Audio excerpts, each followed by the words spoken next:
Good afternoon. Welcome to News Analysis with Monica. Thank you for joining us. In today's program, the topics are George Floyd remembered at memorial service in Minneapolis. Tensions flared between Trump military figures over handling of George Floyd unrest. China to allow foreign airlines back after US retaliates. Google being sued for $5 billion. Financial updates and much more.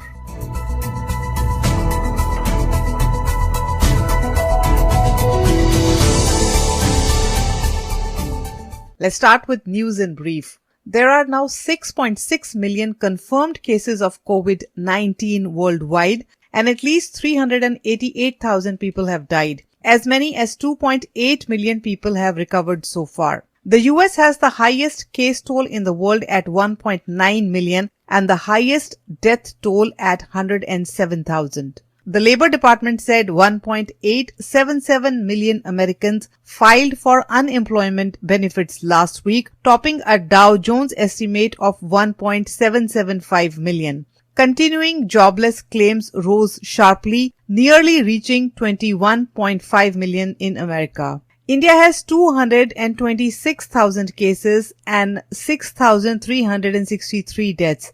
108,000 people have recovered so far in India.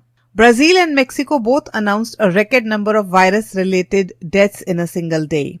The total number of coronavirus cases in Pakistan rose to 85,264 today, surpassing China's total of 84,165. Pakistan recorded 4,688 new cases in the last 24 hours, the highest in a single day. The country's COVID-19 death toll rose to 1,770 after 82 more fatalities were reported. In Europe, the UK, Italy, Spain, France, along with others, now appear to have passed the peak, with the number of new confirmed cases and deaths falling. In the US state of Nevada, Las Vegas casinos resorts reopened today following months-long coronavirus closures. National Association of Theatre Owners expects 90% of global theatres to be open in July.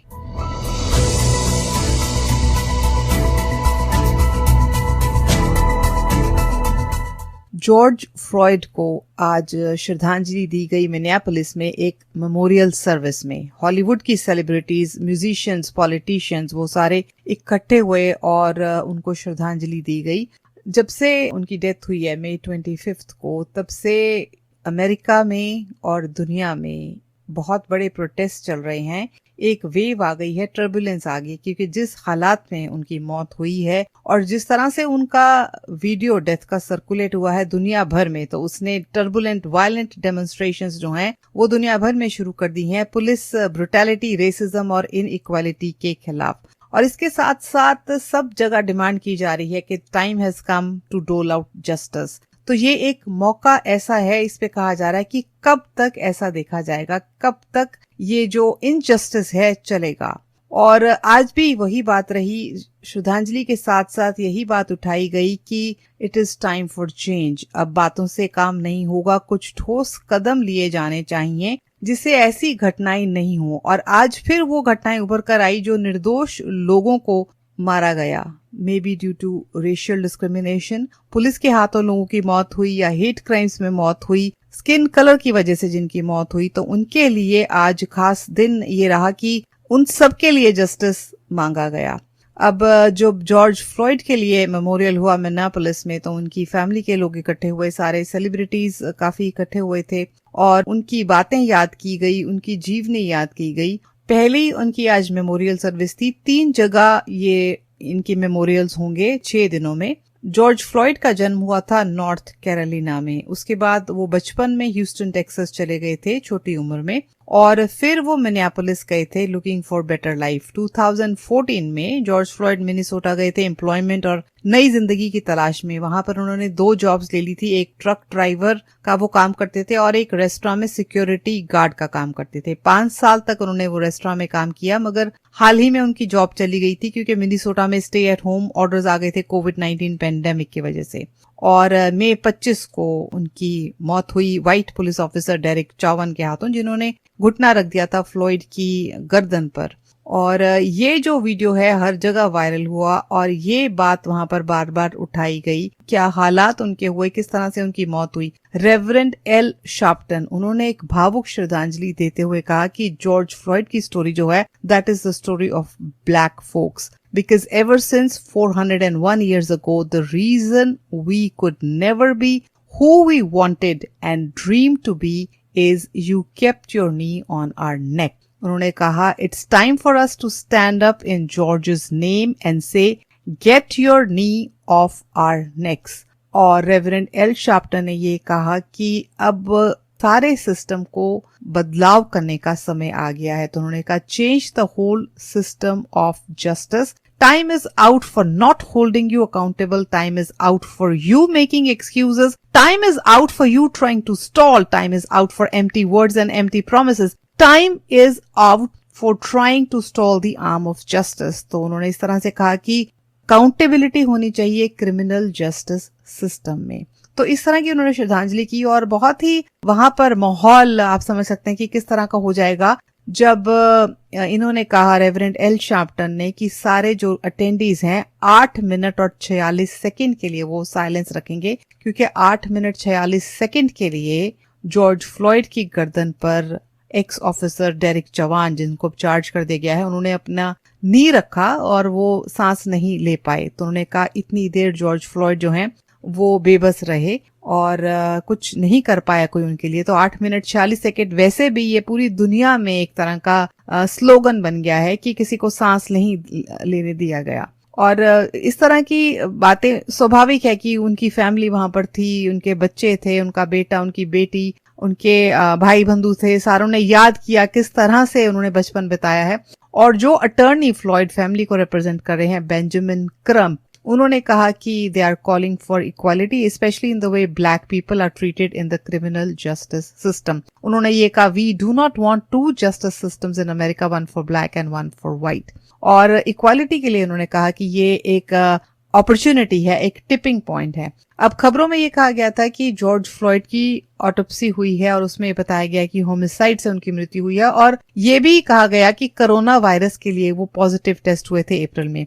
मगर Benjamin krump ने clear कहा कि corona virus का कोई role नहीं था George Floyd की death में। उन्होंने कहा कि उनकी डेथ हुई है एक और पेंडेमिक की वजह से। अमेरिका में जो रेसिज्म और डिस्क्रिमिनेशन का पेंडेमिक है उसने जॉर्ज फ्लॉयड की जान ली है। बहुत सारे अटेंडेंट्स जो थे उन्होंने, जॉर्ज फ्लॉयड के कुछ रिलेटिव्स थे, सोशल डिस्टेंसिंग रखी गई, मास्क डाले हुए थे और मास्क पर जॉर्ज फ्लॉयड की पिक्चर थी। और पहले सर्विस में Scott Hagen, president of North Central University in Minneapolis, उन्होंने अनाउंस किया एक मेमोरियल स्कॉलरशिप फ्लॉयड के नाम पर। और उन्होंने बाकी यूनिवर्सिटीज को भी कहा कि इस तरह के सिमिलर फंड्स क्रिएट किए जाने चाहिए। मशहूर अमेरिकन रैपर सिंगर कॉनिये वेस्ट ने सेटअप किए हैं college saving account George Floyd की बेटी के लिए, जो कि 6 साल की है। और वहां पर उन सब ने कहा कि हम इकट्ठे खड़े हैं, और ये बात जो है दूर दूर से आई है कि सॉलिडेरिटी दिखाई जा रही है। We stand with our brothers internationally, our sisters as well, because यही चीज जो है वो हर जगह हो रही है। तो दुनिया भर में प्रोटेस्ट हो रहे हैं और दुनिया भर में आज ग्लोबली लोग इकट्ठे हो गए हैं इस बात पर। और कितनी जगह पर देखिए प्रोटेस्ट, जब से इनकी मौत हुई है मई 25, उसके बाद से काफी जगह प्रोटेस्ट हुए हैं। लोग नहीं जानते कौन है जॉर्ज फ्लॉयड, कोई इनका नाता नहीं है, मगर एक कॉमन थ्रेड जो है ह्यूमैनिटी का वो सबको बांध के रखा हुआ है। और लोगों ने अपनी जान पर खेलकर प्रोटेस्ट किए हैं। तकरीबन 12 लोगों की मौत हो गई है, मतलब एक इंसान के लिए प्रोटेस्ट कर रहे हैं, जस्टिस मांग रहे हैं, मगर 12 और इनोसेंट पीपल हैव डाइड। 10,000 लोगों को अरेस्ट कर लिया गया है। बहुत वैंडलिज्म, थेफ्ट के केसेस भी सुने गए हैं। और अब धीरे धीरे जहां कर्फ्यू लग रहे थे वो ईज आउट हो रहे हैं, क्योंकि कल से थोड़े से प्रोटेस्ट जो हैं वो क्वाइटन हो रहे हैं जब से ऑफिसर्स को चार्जेस सुनाए गए हैं।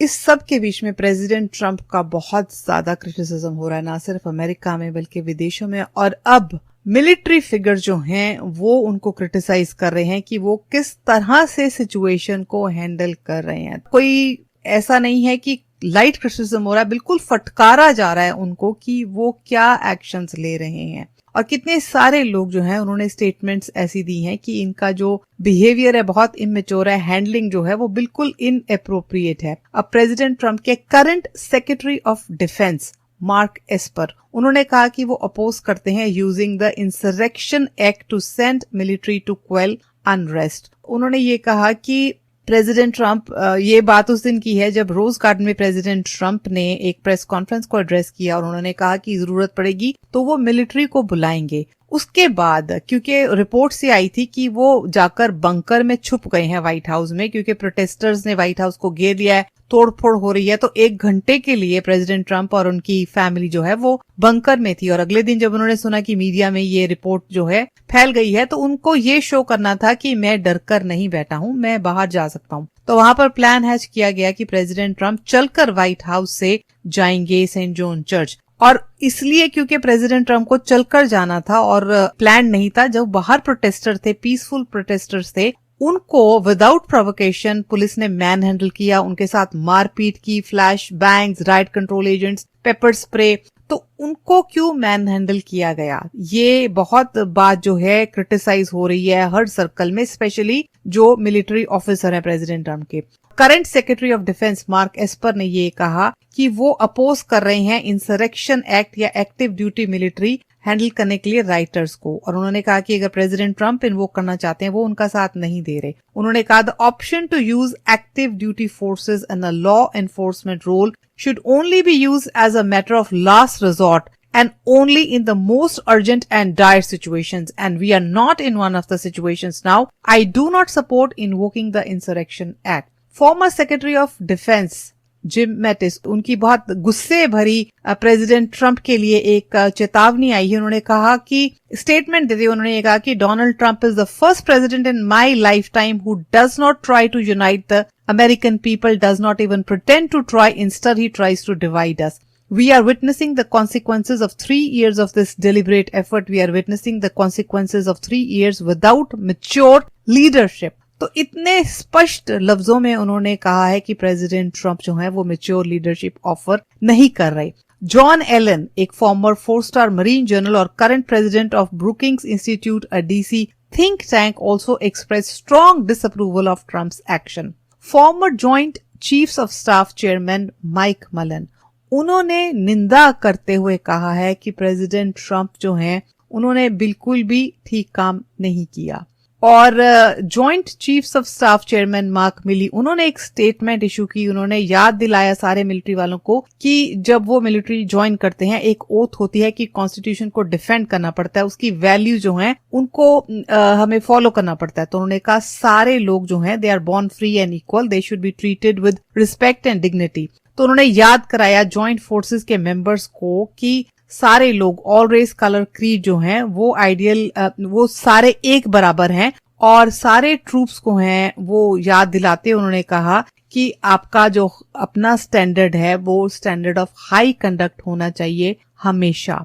तो ऐसी जो है क्रिटिसिज्म प्रेसिडेंट ट्रम्प के लिए आ रही है। प्रेसिडेंट ट्रम्प ने क्या किया, उन्होंने बड़े बचकाना अंदाज में ट्विटर पर कहा कि joint chief staff chairman Mike Mullen, उन्होंने कहा कि जो लोग ये मुझे क्रिटिसाइज कर रहे हैं, और स्पेशली उन्होंने कहा कि ये लोग जो हैं मुझे कह रहे हैं मैं ठीक कर रहा हूं, उनके खिलाफ उन्होंने ऐसे कहा कि he is the world's most overrated general, most overrated general और मैड डॉग। जिम मैटिस को उन्होंने कहा his name was chaos, his nickname was chaos and I changed it to mad dog. और फिर उन्होंने कहा his primary strength was not military but rather personal public relations. I gave him new life, things to do, battles to win, but he seldom brought home the bacon. I didn't like his leadership style and I fired him. तो वो इसी बात पर कह रहे हैं and he said I'm glad he's gone. अब इतने सुलझे हुए, इतने रिप्यूटेड जो फॉर्मर डिफेंस सेक्रेटरी हैं उनके खिलाफ, former secretary of defense Jim Mattis के खिलाफ प्रेसिडेंट ट्रम्प ऐसी बचकाने बातें कर रहे हैं कि उनका निकनेम ये था, अच्छा हुआ मैंने उनको निकाल दिया, is the world's most overrated general. मतलब ये वो नहीं ले रही, इस तरफ ध्यान नहीं ले रही कि उनका क्रिटिसिज्म इतने सारे military officials past and present कर रहे हैं, पब्लिकली उनको डिनाउंस किया जा रहा है उनकी एक्शंस को, और वो बात को और तरफ ले जाकर उनके निकनेम्स के बारे में चर्चा कर रहे हैं।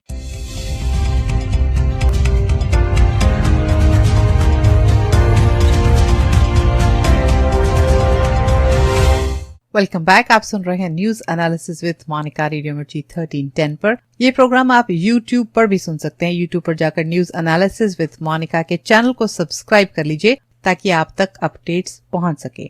चाइना और अमेरिका के रिलेशन आजकल अच्छे नहीं चल रहे, बहुत खटास है, बहुत सारे विषय हैं जिन पर नाराजगी है एक दूसरे से। प्रेसिडेंट ट्रम्प खास करके चाइना से नाराज हैं कि उन्होंने जल्दी नहीं बताया कोरोना वायरस के बारे में, WHO को नहीं इतला दी। WHO से उन्होंने फंड्स जो हैं वो कहा है कि नहीं देंगे और अपनी मेंबरशिप टर्मिनेट कर ली है। और चाइना का जो हांगकांग का ट्रीटमेंट है उसके खिलाफ भी यूएस रिटेलिएट कर चुका। अब एक नया मुद्दा जो उभर रहा था वो था कि एयरलाइंस अमेरिका और चाइना के बीच में चलने वाली। तो कोरोना वायरस पेंडेमिक जब हुआ तो फ्लाइट सस्पेंड कर दी गई थी। उससे पहले रेगुलर टाइम्स में 325 वीकली फ्लाइट चलती थी चाइना और अमेरिका के बीच में, मगर मिड फरवरी तक ये फ्लाइट्स जो हैं वो 20 वीकली स्केड्यूल्ड फ्लाइट्स थी एंड सारी चाइनीज एयरलाइंस द्वारा फ्लाई की जा रही थी। और प्रेसिडेंट ट्रम्प ने कह दिया था कि बंद कर देनी चाहिए फ्लाइट्स चाइना को बिकॉज वायरस के डर की वजह से।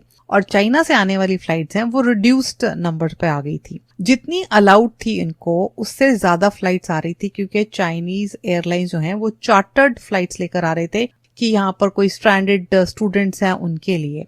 और अमेरिकन एयरलाइंस ने अब जब रिज्यूम करने की बात करी 1 जून से डेल्टा और यूनाइटेड एयरलाइंस चाहते थे कि रिज्यूम हो जाए उनकी सर्विसेज चाइना को, तो चाइना से कोई जवाब नहीं मिला।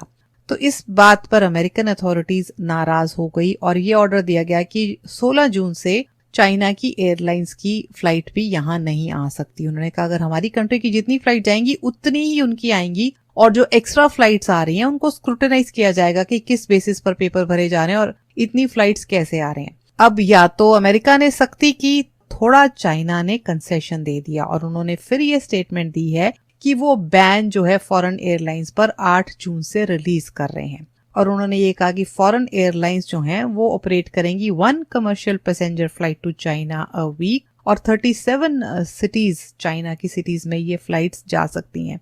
और उन्होंने कुछ जो कंडीशंस लगाई हैं कि किस कंडीशंस में जो हैं वो फ्लाइट्स ऑपरेट होंगी। उन्होंने कहा कि अगर कोई पैसेंजर उस राउट पर पॉजिटिव नहीं टेस्ट होता 3 कंसेक्टिव वीक्स के लिए तो ऑपरेटिंग एयरलाइन जो है वो अपनी सर्विस ट्वाइस अ वीक कर सकती है। मगर अगर एक हफ्ते में 5 पैसेंजर सेम फ्लाइट पर पॉजिटिव हुए तो सस्पेंड हो जाएगी वो फ्लाइट एक हफ्ते के लिए। अगर 10 पॉजिटिव हुए तो 4 हफ्ते के लिए उस रूट पर नहीं जा सकती। तो इस तरह की कुछ कंडीशंस लगाई हैं चाइना ने और ये कहा है कि अब शुरुआत हो जाएगी कि अमेरिका की एयरलाइंस जा सकती हैं। हालांकि उन्होंने फॉरेन एयरलाइंस की बात की है तो उसमें अमेरिका भी कवर हो जाएगा। अब ये बायलेटरल जो एग्रीमेंट है अमेरिका की तरफ से ये रोष प्रकट किया जा रहा था यूएस डिपार्टमेंट ऑफ ट्रांसपोर्टेशन की वजह से कि ये जो बायलेटरल एग्रीमेंट है उसकी उल्लंघना कर रहे हैं। और अब चाइना ये कह रहा है कि वो होप कर रहे हैं कि यूएस कोई ऑब्स्टिकल्स नहीं क्रिएट करेगा। अब यूएस का बैन जो होता है उनकी फ्लाइट्स पर तो एयर चाइना लिमिटेड पर कोई ज्यादा असर नहीं होता था क्योंकि 6.5% जो उनका रेवेन्यू है वो नॉर्थ अमेरिकन राउट से आता है। चाइना ईस्टर्न एयरलाइंस कॉर्प और चाइना सदर्न एयरलाइंस जो कॉर्प है उनकी bulk of revenue domestic market से आता है और इतना ज्यादा अमेरिका से उनका नहीं ज्यादा प्रभाव पड़ता। मगर अमेरिका वाले जो एयरलाइंस हैं वो चाहती थी कि वो स्टार्ट करें। अब डेल्टा जो है उसने कहा है कि वो रीस्टार्ट करेंगे शंघाई को फ्लाइट्स जून 11 से डिट्रॉयट और सियाटल से। और यूनाइटेड जो है वो भी 3 राउट्स पर इस महीने से फ्लाइट्स जो है वो शुरू करना चाहती हैं। अमेरिकन एयरलाइंस प्लान कर रही है कि वो अक्टूबर में रिज्यूम करेंगे फ्लाइट्स चाइना को जाने वाले। अब यूएस एयरलाइंस के जो शेयर्स हैं उनमें पॉजिटिविटी देखी गई, वो बढ़े क्योंकि साइंस आ गई कि ट्रेवल डिमांड धीरे धीरे रिबाउंड हो रहा है। और S&P 500 के मेजर कैरियर्स जो हैं उसके इंडेक्स में देखी गई 7.6% की इंक्रीज जो कि मार्च 27 से हाईएस्ट है। यूनाइटेड को भी गेन्स मिले 13% के।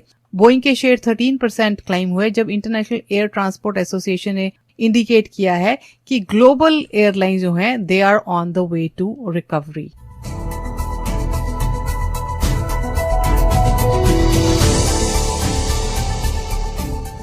सर्च इंजन गूगल को सू किया जा रहा है $5 बिलियन के लिए। ये क्लास एक्शन सूट फाइल हुआ है कैलिफोर्निया की कोर्ट में for violation of its users privacy even when they browse in the private mode. बहुत सारे इंटरनेट यूजर्स ये अज्यूम करते हैं कि उनकी सर्च हिस्ट्री ट्रैक नहीं होगी जब वो प्राइवेट मोड में ब्राउज करते हैं गूगल को, मगर गूगल का कहना है कि ऐसा नहीं है। सर्च इंजन डिनाई करता है कि ये इलीगल है और उन्होंने कहा कि ये तो बताते हैं कि हमारा डेटा कलेक्ट होता है इस मोड पर।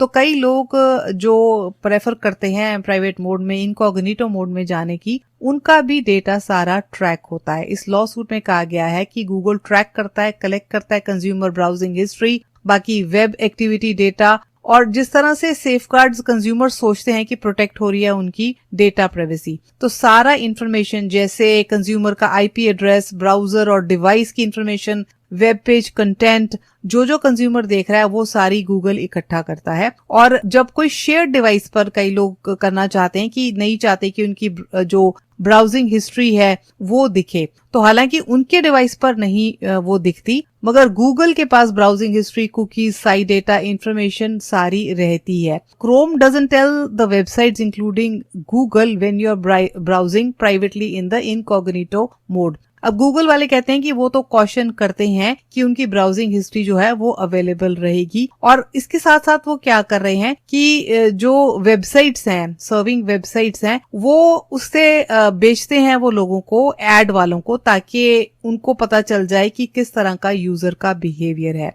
तो पर्सनल इंफॉर्मेशन जो है वो थर्ड पार्टी एडवर्टाइजर्स को दी जाती है कि वेब ब्राउजिंग की हिस्ट्री लोगों की क्या है। और ये जिनने फाइल किया है केस, वो कह रहे हैं कि this is not what the users think, ये प्राइवेसी का ब्रीच है, क्योंकि मॉनिटरीली भी गूगल गेन कर रहा है। लोग सोच रहे हैं कि हम प्राइवेट मोड में ब्राउज कर रहे हैं तो हमारी कोई इन्फॉर्मेशन नहीं जा रही, मगर गूगल के पास सारी इन्फॉर्मेशन जा रही है। उसके बाद वो थर्ड पार्टी एडवर्टाइजर्स को बेच रहे हैं ये चीजें, और गूगल ने वायलेट की है बहुत सारे लोगों की। अब 1.5 बिलियन एक्टिव अकाउंट यूजर्स हैं गूगल के, और ये डिमांड की जा रही है कि सबको $5,000 एट द वेरी लीस्ट दिए जाने चाहिए। तो अगर ये सारा कैलकुलेट करें, मिनिमम फिर $5 बिलियन का जो सूट बन जाता है गूगल के खिलाफ।